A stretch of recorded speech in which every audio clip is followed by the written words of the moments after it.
अच्छा, आपको ये लगता है कि इस दफा इलेक्शन जो है वो बगैर धांधली के होगा? ये इलेक्शन बगैर धांधली के? हाँ जी। 75 सालों में कोई ऐसा इलेक्शन हुआ है? मुझे बताएं। आप बड़े शरारती हैं, कभी कभी शरारती सवाल कर लेते हैं। अस्सलाम वालेकुम नाजरीन, उस्मान हाशमी आपकी खिदमत में एक बार फिर से हाजिर है। नाजरीन, आज हम फिर मौजूद हैं जनाब नवीद अंसारी साहब के पास। आपको पता है कि ये हमारी वीडियोस में पहले भी आते हैं और अपना तज्जिया देते हैं। तो आज हम इनके पास मौजूद हैं। 8 फरवरी 2024 को आपको पता इलेक्शन होने जा रहे हैं। तो फैसलाबाद में क्या सूरत हाल है, पीटीआई के जो लोग हैं या पीटीआई के जितने भी वर्कर्स हैं या उम्मीदवार हैं, उनमें से टिकट्स का जो है कि वो टिकट किसको मिलनी चाहिए, इस हवाले से इनसे बात करते हैं। और इसके साथ साथ जो है, जैसा कि आप जानते हैं कि सियासी पारा जो है वो काफ़ी हाई है, तो सियासत के बारे में भी इनसे बात करते हैं। तो सबसे पहले नवीद साहब, आपका बहुत शुक्रिया, आपने हमें एक बार फिर से टाइम दिया। बहुत शुक्रिया उस्मान भाई आपका। तो सर, सबसे पहले आप ये बताइएगा कि 8 फरवरी 2024 को जो इलेक्शन होने जा रहे हैं, फैसलाबाद में जो है वो सियासी क्या सूरत हाल नजर आ रही है आपको? बिस्मिल्लाहिर्रहमानिर्रहीम। उस्मान भाई बहुत शुक्रिया आपका एक बार फिर तशरीफ लाने का। शुक्रिया आपका। उस्मान भाई, फैसलाबाद बेसिकली ये मैनचेस्टर शहर है, पाकिस्तान का तीसरा बड़ा शहर है। ये सनती शहर है। ठीक है। तो इस शहर में तकरीबन एनए के कौमी असम्बली के 10 हल्के बनते हैं जी। पूरे डिस्ट्रिक्ट की बात करूँ। ठीक है। और सॉरी डिवीजन की। और इसमें अगर आप देखी जाए सूरत हाल पाकिस्तान तहरीक इंसाफ के, अल्हम्दुलिल्लाह फैसलाबाद तो बहुत दूर की बात है मेरे भाई। अल्लाह की रहमत से आप वो कराची से कश्मीर तक भी चले हैं, ठीक है। पाकिस्तान तहरीक इंसाफ ही आपको माशाल्लाह इस वक्त जो है पॉपुलर नजर आ रही है। ठीक है। और इंशाल्लाह आने वाले दिनों में मजीद जैसे जैसे अल्लाह खैर करे अदालतों से मेरे रिलीफ मिलना शुरू हो गए हैं थोड़े बहुत। ठीक है। तो अल्लाह करे इंसाफ होता नजर आए और इलेक्शन भी। लेकिन अभी हमने रिसेंटली देखा है कि ये जो रिटर्निंग ऑफिसर्स हैं, इनके ऑफिस के बाहर जो है वो बड़े मसले मसाइल बन रहे हैं कागजात नामजदगी जमा करवाने में। देखें, वो अब अदालत को भी चाहिए। अदालत ने आई थिंक नोटिस भी लिया था और इलेक्शन कमीशन ने बाकायदा तौर पे आईजी को खत भी लिखा था इस बारे में। उसके बाद मामला तकरीबन ठीक हो गया था। बहुत सारी जगहों पर, बहुत सारे मुख्तलिफ शहरों में, बहुत सारे हलकों में बड़ी सारी प्रॉब्लम्स आई पाकिस्तान तहरीक इंसाफ के लिए, लेकिन अल्लाह का लाख लाख शुक्र है, काफ़ी हद तक ठीक है मामला। सही है। और अगर मैं इलेक्शन की, पाकिस्तान की तहरीक इंसाफ की इस वक्त मैं अगर बात करूं इलेक्शन की सूरत हाल में, और आप देखेंगे इंशाल्लाह 90-10 का मुकाबला होगा। ठीक है, मतलब आप ये कह रहे हैं कि 90 वोट जो है वो पीटीआई को पड़े इंशाल्लाह। देखिए नाज़रीन, ये इतने श्योर होके कह रहे हैं, इसका मतलब ये है कि ये काफ़ी नॉलेज रखते हैं सियासत के बारे में। ऐसी ही नवीद साहब? सर, ये मेरी अदना से मैं एक वर्कर हूँ पाकिस्तान तहरीक इंसाफ का, और आपको पता है। और इसके साथ साथ जनाब ये जो है सोशल एक्टिविस्ट भी हैं और सियासी तज्जिया निगार भी हैं। और सर वो हमारे कुछ तोते चिड़ियाँ हैं हमारे पास, कोई खबरें आ जाती है, शुक्र अल्हम्दुलिल्लाह नजर रखते हैं। ठीक है। तो उसी नजर से हम अपना तज्जिया भी दे लेते हैं। सही। और जो पाकिस्तान तहरीक इंसाफ का हमारा एक नजरिया है इमरान खान का, उसे भी हम आगे प्रमोट कर देते हैं। सही है। तो अच्छा सर, नेक्स्ट बात ये बताइएगा कि जैसे कि अभी आपने बताया कि 10 हल्के हैं जी, आपको लगता है कि मतलब आपकी नज़र में कौन ऐसे लोग हैं जिनको पीटीआई की तरफ से टिकट मिलना चाहिए, या जो सही हकदार हैं टिकट के? क्योंकि उम्मीदवार तो बहुत सारे हैं और कागजात नामजदगी जो है वो तकरीबन पूरे पाकिस्तान में 2500 से ज्यादा उम्मीदवार जमा करवा चुके हैं। उस्मान भाई, ये बड़ा अच्छा आपने पॉइंट लिया है, बड़ा अच्छा सवाल किया है, मेरे दिल का सवाल है ये, आपका शुक्रिया अदा करता हूँ इसमें। Most welcome sir. उस्मान भाई, 10 हल्के हैं, उस पर तकरीबन इस वक्त कमो बेश भी 300 प्लस हमारे कैंडिडेट इस वक्त इलेक्शन में मैदान में आ रहे हैं। 345 समथिंग कितने थे जिन्होंने कागजात ओवरऑल जमातों से। ठीक है। और पाकिस्तान तहरीक इंसाफ की अक्सरियत है। सही है। अक्सरियत पाकिस्तान तहरीक इंसाफ की, ये मैं आपको कंफर्म करता हूँ। तकरीबन 40% से ज्यादा हमारे अल्हम्दुलिल्लाह पाकिस्तान तहरीक इंसाफ से 10 हल्कों से कागजात नामजदगी जमा करवाए। ठीक है। और बहुत सारे उम्मीदवार ऐसे हैं जिनके कागजात मंजूर भी हो चुके हैं। ठीक है। और अगर आप बात करें कि पाकिस्तान तहरीक इंसाफ से कौन कौन से मजबूत कैंडिडेट है, हाँ, वो मैं आपको बताना चाहता हूँ, और जिनका हक भी बनता है। ठीक है। सबसे पहली बात तो टिकट जो है ना इस बार, ये सिर्फ और सिर्फ वर्कर का बनता है। ठीक है। मैं सबसे पहले नाम लेता हूँ शेख सलमान आरफ साहब। सही है। हम जिस हल्के में बैठे हैं ये NA 103 है। जी बिल्कुल। साहब का PP 72 है। ठीक है। 2013 में ये इलाका था PP 72 का, और यहाँ पे वो टिकट होल्डर रहे हैं। ठीक। माशाल्लाह उन्होंने 24,000 वोट लिया, फिर हमारे हमें उसमें शिकस्त होगी थोड़े वो वोट से, थोड़ी सी मतलब थोड़े से मार्जिन से।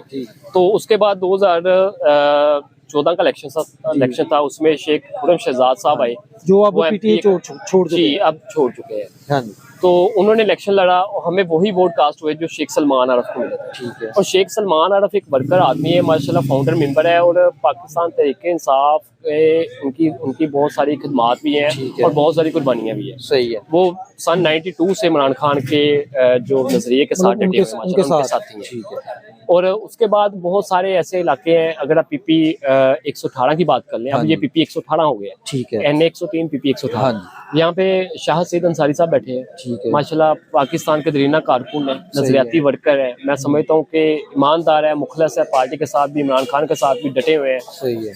और इनको भी टिकट मिलना चाहिए। सही है। तो उसकी वजह से देखें, अगर मोहम्मद अली मोहम्मद सरफराज साहब है, मोहम्मद साहब वज़ीर दाखिला के बेटे हैं, हाँ ज़ाहिर जी, सरफराज ज़ाहिर साहब के। सरफराज साहब के बेटे हैं। तो उन्होंने भी अपने कागजात नामजदगी जमा करवाए हैं। फिर और भी आसम नकवी साहब है, जी, उसके अलावा इमरान कालू साहब है, ठीक है। जो पार्टी छोड़ चुके हैं हमारे जनाब अबरार उल हक साहब, इब्राहिम वो हक भी उन्होंने भी इस हल्के से माशाल्लाह कागजात जमा करवाए हैं। ठीक है, लेकिन उनका तो ताल्लुक जो है वो मेरा ख्याल नारोवाल से है। हाँ, नारोवाल से है, लेकिन बेसिकली इस हल्के में उनकी रिलेटिव बैठे हैं ब्रिगेडियर मुमताज इकबाल कालू साहब। ठीक है। तो उनके वो रिलेटिव है, तो उस बिहाफ पे उन्होंने यहाँ पे भी कागजात अपने जमा करवाए। ठीक है। अच्छा, ये तो आपने पीटीआई की सूरत बता दी। बाकी जो दीगर जमातें हैं, स्पेशली अगर हम बात करें तो नून लीग की, क्योंकि मेरे ख्याल में जो है इस टाइम पे पीटीआई और नून लीग का ही सही मुकाबला है। तो नून लीग पे आपके जो मुखालिफ मतलब जो आपने नाम बताए, इनके जो मुखालिफिन हैं नून लीग की तरफ से, जी, तो उनमें भी आपका जाहिर सी बात है कोई आइडिया होगा कि वो उनमें से कौन सा मजबूत कैंडिडेट है, क्योंकि जहाँ तक मेरे इल्म में है इस हल्के में जो है वो हाजी अकरम अंसारी साहब है, काफ़ी अरसे से जो है माशाल्लाह सियासत में है, और उनका भी यहाँ पे कह लें कि आप मतलब मजबूत कैंडिडेट है यहाँ से। जी। तो इनके अलावा कोई आपके माइंड में है? और देखिए, इसके अलावा सनी फयाज साहब है, फयाज सनी साहब है, ठीक है, उन्होंने भी कागजात नून लीग की तरफ से जमा करवाए हैं सही इसी है। हल्के से। और उसके अलावा हाजी अकरम साहब है। ठीक है, हाजी अकरम साहब चूँकि 5 बार MNA रह चुके हैं, लेकिन हल्के में कारकर्दगी कोई नहीं है। ठीक है, इनको 2018 में भी जो शिकस्त मिली थी वो इसी वजूहात से मिली थी। ठीक है, तो उसी बिहाफ पे इंशाल्लाह इस बार तो ज्यादा शिकस्त होने वाली है। ठीक उस है। बार तो तकरीबन यही कोई 30-35 हज़ार वोट का फर्क था, सही। लेकिन माशाल्लाह इस बार आप देखेंगे अल्लाह की रहमत से। अच्छा, यहाँ पे इसे एक हल्के से अभी PP 118 की आपने बात की है, तो इस हल्के से आपके सूबाई वजीर भी रह चुके हैं ख्याल अहमद कासरू साहब, तो उनके बारे में आपकी क्या राय है कि वो कागजात नामजदगी जमा करवा रहे हैं, मतलब करवाए हैं उन्होंने, वो इलेक्शन में ले रहे हैं सर?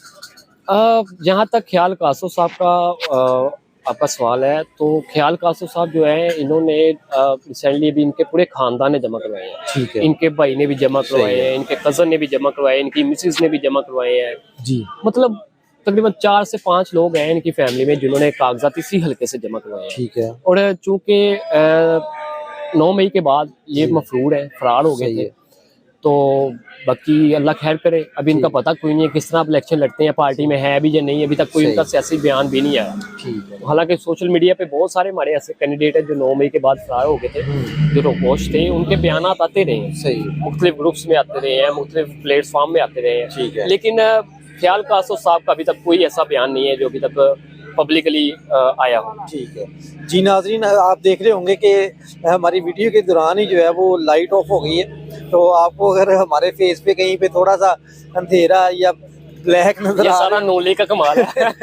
तो ये भी आपको एक, जो 11-12 महीने की हुकूमत मिली है ना 2018 के बाद, ये उसका कमाल है। चले जी, ये भी जो भी है मौजूदा हालात वो ये भी मेहरबानी है उन्होंने भाई, ये भी उनके तो ये सारा कुछ साथ साथ है नाजरीन, और आगे तो इलेक्शन होंगे, जाहिर सी बात है वो एक उम्मीद है कि आने वाले जो इलेक्शन है वो पाकिस्तान के लिए जो है बेहतर साबित हो सके, और पाकिस्तान जो है इस तरह बिजली के बहरान से भी निकले। तो नाजरीन, इसके साथ साथ हम नवीद साहब से पूछते हैं कि नवीद साहब, ये जो भी इलेक्शन आ रहा है जी, इस इलेक्शन में आपने हमें सूरत हाल तो बता दी है फैसलाबाद के कैंडिडेट्स की। अच्छा, आपको ये लगता है कि इस दफा इलेक्शन जो है वो बगैर धांधली के होगा? ये इलेक्शन बगैर धांधली के? हाँ जी। 75 सालों में कोई ऐसा इलेक्शन हुआ है? मुझे बताए, आप बड़े शरारती हैं, कभी कभी शरारती सवाल कर लेते हैं ये भाई। मौके की मुनासबत है ना, देखे लोग उम्मीद रख रहे हैं कि जी इलेक्शन जो है वो बगैर धांधली की हो जाए। देखिए, उम्मीद तो बहुत है कि इलेक्शन ये साफ और शफाफ होंगे। ठीक है, इंशाल्लाह उम्मीद कर सकते हैं, इससे आगे ऊपर भी कह सकते हैं। बाकी अदारों से ये रिक्वेस्ट है, हमारे बड़ों से यही रिक्वेस्ट है सही है। कि इलेक्शन साफ मुनसिफाना तरीके से करवाए जाए, ताकि जिस पार्टी का जो हक है उसे मिलना चाहिए। अच्छा नवीद साहब, आपका बहुत शुक्रिया, आपने हमें टाइम दिया। अच्छा, लास्ट में हमारी कौम के लिए कोई मैसेज दे दें। उस्मान भाई, आपकी पाकिस्तानी कौम के लिए मेरा यही पैगाम है कि ये जो अभी बैठे बैठे माहौल बना है, लाइट बंद हो गई है, इनसे इसी अंधेरे से जान छुड़ाने के लिए आपको उजाला लाना पड़ेगा, और उजाला आपको खुद लाना पड़ेगा। और वो उजाला इमरान खान की सूरत में अल्लाह ताला ने आपको नवाजा है।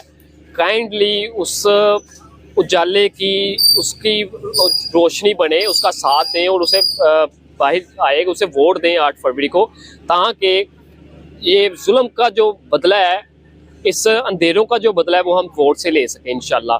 और आखिर में मैं उस्मान भाई आपका बेहद मशहूर हूँ। आप बहुत कीमती टाइम निकाल के आते हैं सर। आज ठंड भी इंजॉय हो रही है, धुंध भी इंजॉय हो रही है, ऊपर से लोड शेडिंग भी इंजॉय हो रही है। बहुत शुक्रिया ये जी, मौजूदा हालात है आपके सामने नाज़रीन, ये सारा कुछ जो है वो साथ साथ ही है। और आप देख सकते हैं कि प्रोग्राम के ही दौरान जो है वो लाइट ऑफ हो गई है, और उसके साथ साथ जो भी नवीद साहब ने बात की, आज हम जो है रिकॉर्डिंग कर रहे हैं अपने एक ओपन एरिया में, तो सर्दी भी है, और उसके साथ साथ जो है अल्लाह ताला की तरफ से जो एक रहमत ही कह लेंगे, इस मौसम की खूबसूरती है कि जो फोग है वो गिर रही है। नाज़रीन, ये थे नवीद साहब, आपने इनसे जो है वो फैसलाबाद की सियासी सूरत सुनी है। तो उम्मीद करते हैं कि आपको हमारी ये वीडियो पसंद आएगी, तो आप जो है वो हमारे चैनल को सब्सक्राइब कर दें, वीडियोस को लाइक और शेयर कर दिया करें, और हमारी अगली वीडियो तक के लिए काइंडली आप वेट कीजिएगा। और अब अपने मेज़बान उस्मान हाशमी को इजाज़त दीजिए। अल्लाह हाफिज़।